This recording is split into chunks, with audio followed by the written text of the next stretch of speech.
Miarabantsika rehetra zany zay braopandrindra ny fiombona pretra sy religiozy malagasy eto Roma.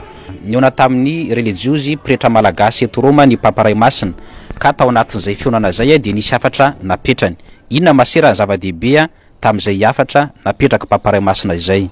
Ny zava-dehibe nasongadin'ny Papa tao anatin'ny afatra napetrany ho an'ny pretra sy ny religiozy moa dia ny resaka fiombonana, ny resaka virus de l'égoïsme ary ny resaka fialana amin'ny fifosafosana eo amin'ny samy iray fikambanana.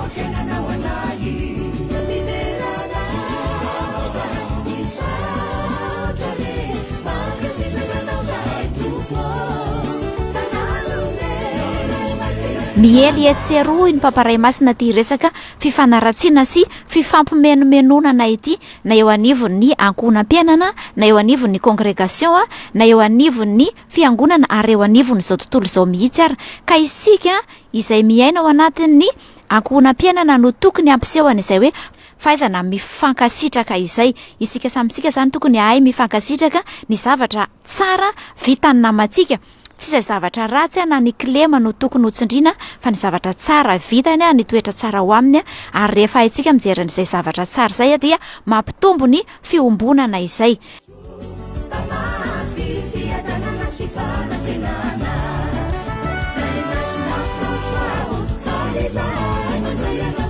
Miantso atsika jiaby pretra sy religiozy ho amin'ny fiombonana ny Raimasina. Izay fiombonana izay dia ny fiombonana amin'ny eveka ho atsika diocésaine, ny fiombonana amin'ny levetsika ho an'ny religiozy samy nentaniny amin'izay, fa eo ihany koa ny fiombonana amintsika samitsika.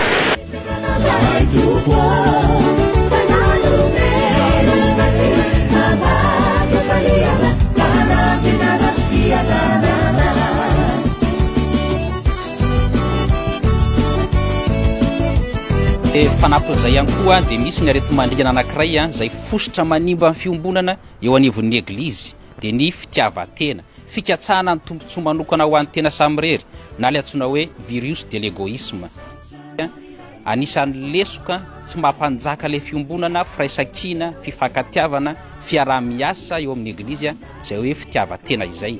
Za mikatsaka ny tombontsoa ana samirery, za tsy mirara azy eo an'ny hafa any fa no ana ihany, ny asambatra ana zay makasika ana ihany ny kendreko. Tsy mety zany zay. Francesco.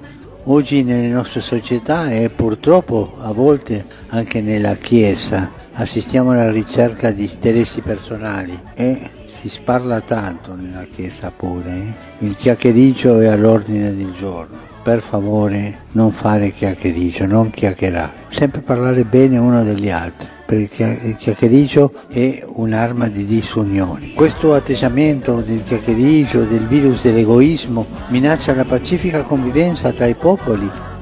Ny fahombiazan'ny iraka ataontsika dia izay fanehoana fiombonana izay ka raha isika misara-bazana ao anatiny ao dia tsy mahomby izay iraka ataontsika ka manamarika ny afatry Jesoa hoe ny ahafantaran'ny olona fa mpianatra ianareo dia raha mifankatia, fahaizana miombona, fahaizana milaza ny zavatra tsara vitan'ny hafa ary fahaizana mifankasitraka.